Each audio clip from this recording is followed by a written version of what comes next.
TheChart.com. When you talk to them, tell them the judge sent you.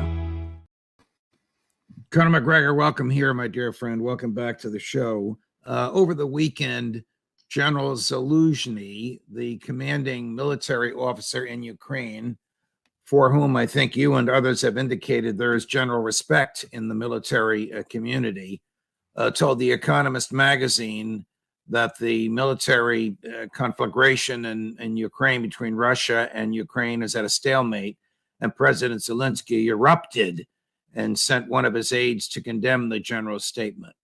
What do you think is going on? I think General Zaluzhny is trying to put a happy face on a dead rat. There is no stalemate. Ukraine is defeated. The Ukrainian army is in ruins. The Russians are advancing. And wherever they are advancing, they are meeting very little resistance. And the one town that the Ukrainians tried to make a stand, Advedika, has ultimately been destroyed and turned into another Bakhmut exercise for the Ukrainians. I think what he's trying to do is get someone in his own government, as well as in Washington, to deal with the truth. Now, privately, behind closed doors in Washington, Judge, they do know the truth. They know it's over. And the longer they stall and refuse to acknowledge that publicly, the further and further the Russians will advance. And that's where we are. Our friends at NBC News are reporting yesterday that officials from the State Department and from the EU, I don't know who, are talking to each other about the need for negotiations. Are they talking, as far as we know, to President Zelensky? Is this in the offing? If true, this would reinforce what you said, that Washington finally has learned the truth. They've turned off Mrs. Newland. Well, I'm not sure she's being turned off yet. She's just sort of being put on ice. It would be nice to see her gone completely. But in truth, what they're all saying behind closed doors, Judge, is how do we get out of this without looking ridiculous? Right. You know, what can we say or do that will conceal the enormity of the disaster? In the past, you know, we have simply packed our things and left. We did that in Vietnam. I think we did that in Afghanistan. We've done that, I think, for the most part in Iraq, though we've left some people there to maintain the fiction that we have some measure of influence in that country, which I don't think we do. But the bottom line is it's over. And the sooner they get Zelensky out of the way, they can come to some sort of arrangement with the Russians. But let's be frank, the arrangement that they reach is not going to be one that they like. And it may take time before an agreement is reached, because when they say no to the first offer, the Russian forces will resume their advance. And I think we'll be in this position until someone shows up and says, we'll meet your terms, and signs on the dotted line. Nobody wants to do that. And whatever the terms are, we know they're not going to be what they could have been and would have been 2 years ago when President Putin offered terms that were acceptable until the Americans came in. Oh, absolutely. Yeah, this is something important, and I'm glad you brought that up. The only people lying throughout this entire episode have been in the West, particularly the Western elites, globalist elites that remain wedded to Biden and his government, and our elites. Putin has always been truthful. When he halted the advance of his forces in response to a stated willingness on the Ukrainian side to accept neutrality, he was being very serious. Fine, you accept neutrality, we can make some adjustments, and we're out of here. That was all botched badly, and Zelensky was promised everything, and Zelensky believed it.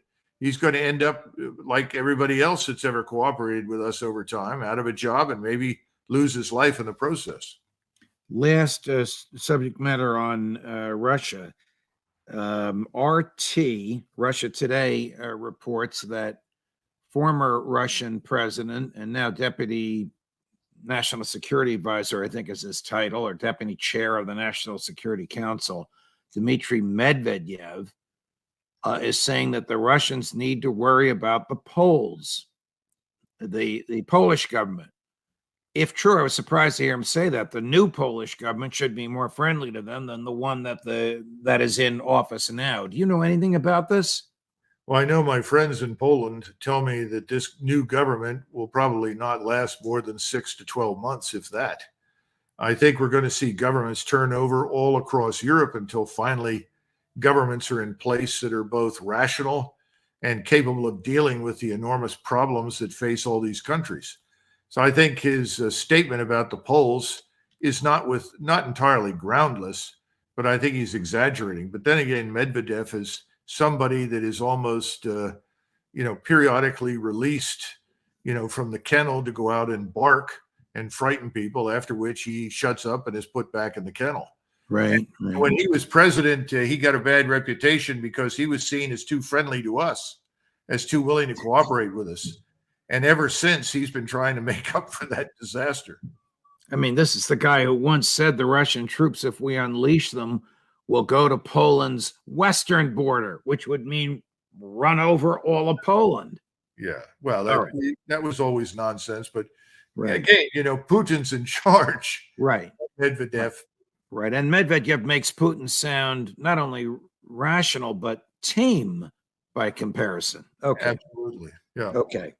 Is Israel running into significant resistance in its efforts to subdue Hamas in Gaza? Antiwar.com reported this morning that 350 Israeli troops were killed over the weekend. The IDF doesn't comment on that.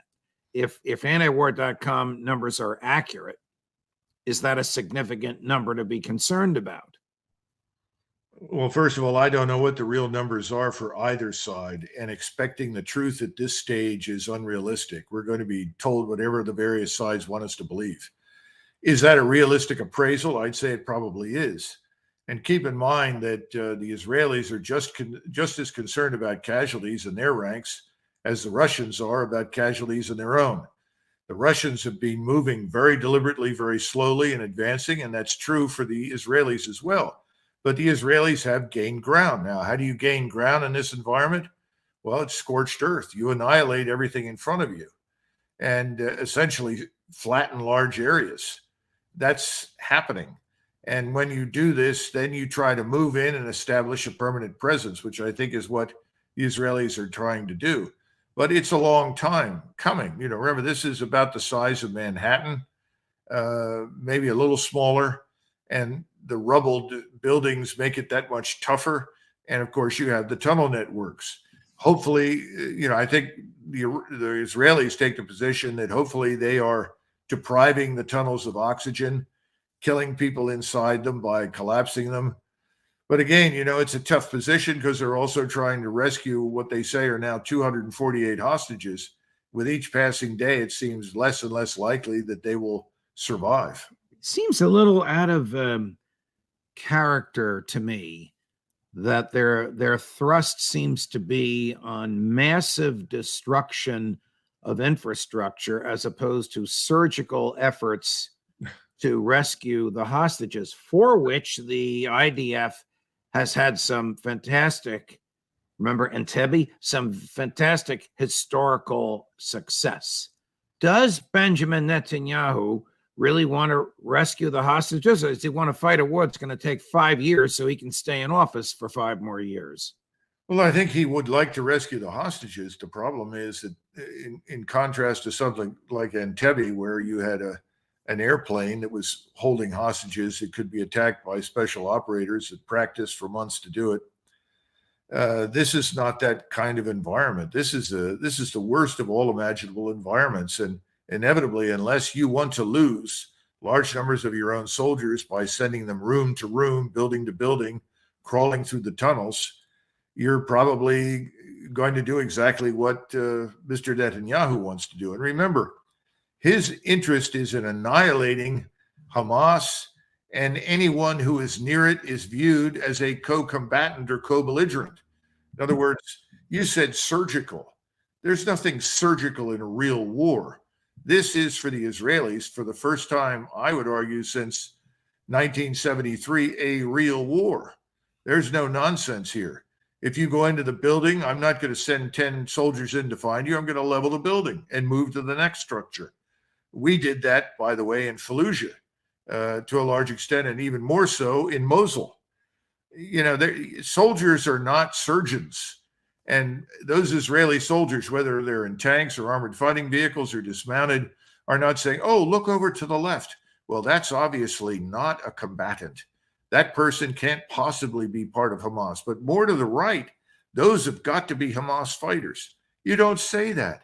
They want to survive. You survive by killing the enemy before he kills you. So I would never criticize, having been in that position myself on the battlefield, anybody who opens up on a target that they see in front of them that they think is an enemy, whether or not it is. Those are the facts of war. That's always been true. The problem, though, is that he wants to do more than simply destroy Gaza. I think he wants to drive the population out. If it doesn't die there, then drive it out and eliminate the Gaza Strip. When he makes the argument, Prime Minister Netanyahu, that civilian casualties are the cost of war, and when those casualties are now over 10,000, we all see the pictures.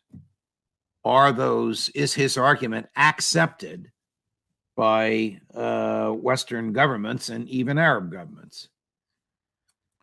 Well, accepted is probably the wrong word. Certainly inside Israel, and people that know what the long-term strategic goal is, they'll view this as absolutely acceptable. From his standpoint, he's trying to administer an object lesson that he hopes is going to impress the entire region. That if you do what Hamas does or did, then this is the fate that awaits you. And we will no longer tolerate populations that harbor these people. If you have an organization within your population that is threatening us and kills us, you and your population will pay the ultimate price. Now, we can discuss whether or not this is a truly intelligent solution, given the numbers of enemies that are multiplying as we talk today, and those that can actually destroy Israel. That's another subject, but that's his view. And there's a lot of evidence historically that sometimes it works, and it has worked on occasion. And we can go through that. We've even done that here in the United States to some of our enemies historically. Is it the sort of thing that's going to work for him? I don't know. Is it moral and lawful for him to kill so many civilians? They dropped 6 2,000-pound bombs on a refugee camp to kill one Hamas official whom they killed, along with several hundred others. I can't imagine any court. Not that this is ever going to play out in a courtroom. I'm putting my old hat on it, but I just can't imagine anyone saying with a straight face that this is moral and lawful. You go back to the Nuremberg trials, right? And if anybody had looked at that objectively, they could have lined up far larger numbers of Soviet commanders guilty of far more heinous destruction. But the Soviets won. Yeah. And we also did many things that on more than one occasion probably fell into the same category. Certainly the bombings that went on by our air forces when there was nothing left to bomb. We were still bombing heavily in March and April when the war was effectively over. We were killing all sorts of people. The so-called carpet bombings. Yeah. So look, again, he looks at this and other Israelis say, all right, we killed 10,000 or killed whatever it was, 2,000. That's sad and unfortunate, but we got the individual that we were after. And the fact that he is not going to survive sends a signal to everyone. And more important, it sends the same signal I mentioned earlier. Well, if you want to live and get along with us, don't allow someone like this to live in your area, to operate or swim in your pond. If you do, you're going to die with him. Look, we did things in Afghanistan that were similar. And we did things, as I said earlier, in Iraq that cost civilian lives. And we took the position they shouldn't have been there. Now, I'm not saying it's lawful. I'm not saying it's morally justified. I'm trying to get people to understand the logic. That's something that you either accept or you reject. If you don't like it, that's fine. The issue is strategic, Judge. What is happening strategically in the region as a result of that? All right, that's my next question. Strategically, it's to me, you're the expert, a disaster for the Israelis. in terms of the animosity and preparation for doing something from Jordan to Iran to Lebanon to Turkey in response. Yes, it is a disaster. What is the value, if any, of Secretary Blinken's diplomacy in the past 3 days? Well, let's look at Blinken's experience with the Turks, which I regard as perhaps the most important. Secretary Blinken shows up in the dark. He's greeted by the U.S. ambassador and a few people. No one of consequence from the Turkish government is there to greet him. The next day, he meets with the Turkish foreign minister. There's a brief grip and grin at the outset. They disappear in for a discussion. There is no joint news conference afterwards. He comes out and gives his side of whatever was discussed. We hear nothing from the Turks. He is never invited to speak with Mr. Erdogan, the president, nor is there any joint protocol discussing what went down. And then he leaves. Now let's compare that with the visit of the Iranian foreign minister to Ankara. The Iranian foreign minister shows up and is greeted by the Turkish foreign minister and high dignitaries. He then is taken to the Ministry of State, where he meets with the Turkish foreign minister at some length. Then he is taken in to meet with the president, Mr. Erdogan. After it is over, there are pictures and discussions, there are published accounts, and he gets up and he leaves and goes back to Iran. Now, what are we seeing? We're seeing the rejection of the United States. We are seeing a snub of our national power, national influence. And we are witnessing between two rival powers an obvious recognition that they share the same interest. That interest is in stopping the horror in Gaza and evicting us or expelling us and our influence from the region. That's how I read it. Do you think we are any closer to American troops on the ground in Gaza? No, we're not going to see conventional armed forces on the ground there because we frankly have almost nothing to send. What we've got are special ops, special forces, and somebody is saying advisory roles. That may be true, but I can't imagine the Israelis needing a great deal of advice from us. They've got plenty of experience. They know the history as well or better than we do. So no, I don't see that. I do see our air power and missile power as lurking in the background. And interestingly, the Nasrallah, the spokesman and leader of Hamas, or not Hamas, Hezbollah, essentially said, we are already, in fact, at war with Israel, but we are not escalating, at least not until we see what happens next. And I think that's very important because that means that the Iranians, the Turks, and everyone else are watching carefully to see what we do and what Mr. Netanyahu does. If there is suddenly a ceasefire of some kind, call it what you will, humanitarian pause or anything else, then I think we will see numbers of people stand down and await an outcome. But if nothing occurs and the killing continues and the destruction continues, then I think we will see some action. But Nasrallah has said not yet. And I think that's also Mr. Erdogan's position. Mr. Erdogan is looking at it, and he's much closer to Hamas in many ways. Remember, Hamas is at least partially the offspring of the Muslim Brotherhood. He's the leader of the Muslim Brotherhood in the Middle East. He leads it in the United States and Canada. He talked to over 1 million people about what was happening in Gaza. That discussion was just not a rally for Gaza, Judge. That was mobilizing the public, its opinion, its feelings against Israel in support of a potential Turkish intervention. Correct. And he made another comment over the weekend, which I thought was very telling.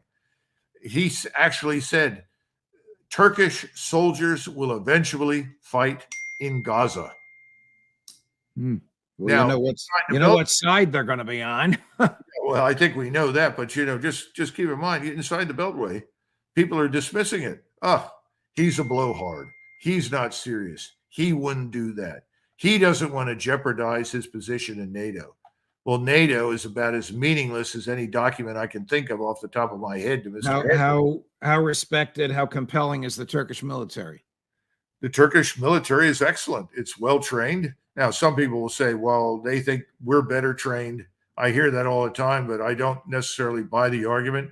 They're very well equipped. They have their own scientific industrial base that supports military production, aircraft, missiles. They have the largest drone fleet in the world, I'm told.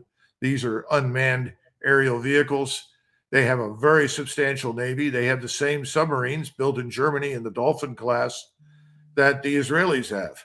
The bottom line is if the Turks enter this thing, it will not be piecemeal. It'll be full force. And it would be very difficult for us to prevent Israel from being destroyed. The real question is, after the meeting with the Iranian foreign minister, is if this intervention occurs, for whatever reason, what happens with Iran? The Iranians are obviously not interested in a direct confrontation with us. They never have been. But who knows what might precipitate it and trigger it? I keep looking for the potential for something like the Gulf of Tonkin resolution. Something happens that results in the commitment of forces, and it turns out in retrospect that the trigger was either a false flag or unjustified. We now have Senators Graham and Blumenthal submitting legislation that would confer authority on the president to effectively declare war on Iran and attack it. So these are very dangerous situations right now that we should be avoiding. Instead, we seem to be walking headfirst into the wall that stands in front of us. And the basis for those resolutions offered by Senators Blumenthal and Graham are attacks by militia groups allegedly with the support of Iran on American troops in Syria. Oh, American troops are in Syria? Let's see. Did the Congress declare war on Syria? Here we go again. President Trump actually directed their removal. He was subsequently lied to and told, yes, we're moving them out. They were never moved. And you also have this presence in Iraq. The real question is, what are they doing there? Now, I had people tell me when I was in the building, well, they're there to help contain Iran. Well, if we're containing Iran, then I suppose all these Shiite militias that are number into the thousands that cooperated with us, incidentally, to destroy ISIS, somehow or another, they don't matter. And then you have these 1,000 soldiers up in the northeast corner of Syria. Well, if the Iranians really wanted to destroy them, it would not be difficult to do so. Those are light forces. What if the Turks decide to enter the fray? Those soldiers are potentially in the way of the advancing Turkish army as it moves through Syria. Oh, well, that'll never happen. And then finally, we have to keep those forces there because they're supporting Israel. They're early warning for Israel. Well, my experience with the Israelis is anything that happens in Syria or Iraq, they know it before we do. So the notion that we're providing them with early warning of anything is nonsense. And remember, at the time, this is 2 years ago, the Israelis still had good relations with the Russians, and the Russians accommodated them when they said they saw a threat from Iran on the ground in Syria. And the Russians said, fine, go for it. We're not going to interfere with you. Well, I think those days are over. Senator Manchin, this is almost comical because of Secretary Austin's inability to answer, asked if the U.S. has enough military equipment and ammunition ready for its own needs in light of everything it has given away to Ukraine and Israel. Watch this. Next of all, it brings me to the munitions. I know it's been asked about what we can produce. Is the United States running a risk maybe not having enough to defend ourselves if we're pulled into any of these battles because of what we're basically producing? Are we producing enough here with the trusted allies and ourselves, producing enough ammunition to defend our own homeland and help our allies too? Thanks, Senator. The first order of business for us is to make sure that we have the capability required to defend our nation and protect our interests. Okay. And then above and beyond that, you think we're producing enough? we're ramping up. Yes. I know we're trying to. Yes, we are ramping up. But, if we had to only resource ourselves, yes. But we're at a point in time where we're resourcing allies and partners like Ukraine and Israel, and it's going to require more. I'm just asking the question because people are asking me, are we running ourselves critically low on our own volume of what we need in our own basically inventory, or are we basically overproducing, or can we produce enough, or are we supplying more than what we can produce to backfill? You can't answer it. We all know what the answer is. You told us that months ago from your own sources. Yeah, if we are suddenly engaged in either Europe or in the Middle East, we do not have the war stocks we need to sustain ourselves for more than 2 weeks to 30 days. We just don't. We need much more. He's talking about ramping up. The problem is, Judge, we have no surge capacity. Surging suddenly to produce vast quantities of ammunition and missiles and rockets. We should have that capacity, but we don't because we don't pay for it. You know, we have these very slow, ponderous assembly lines that consist of highly specialized technicians that put these things together. I'm talking about your missiles and rockets in particular. And there were discussions back in the 90s and certainly over the last 21, 22 years of the need to address this and build a true surge capacity. It never happened. So he doesn't want to deliver bad news. But the truth is, we're not ready for a major war in either Eastern Europe or in the Middle East. Colonel Macgregor, thank you very much for your time, my dear friend. No matter what we talk about, your insight is so profoundly appreciated by me and by everybody watching. Thank you. Sure. Thank you, Judge. See you again soon. Yep. Judge Napolitano, for Judging Freedom. Before I go, thank you again for all the subscriptions. We're up to 228,000. We'll hit that 250,000 by Christmas at the rate you have been showing your generosity. Please keep it up. What do we do at Judging Freedom? We look out for your liberty.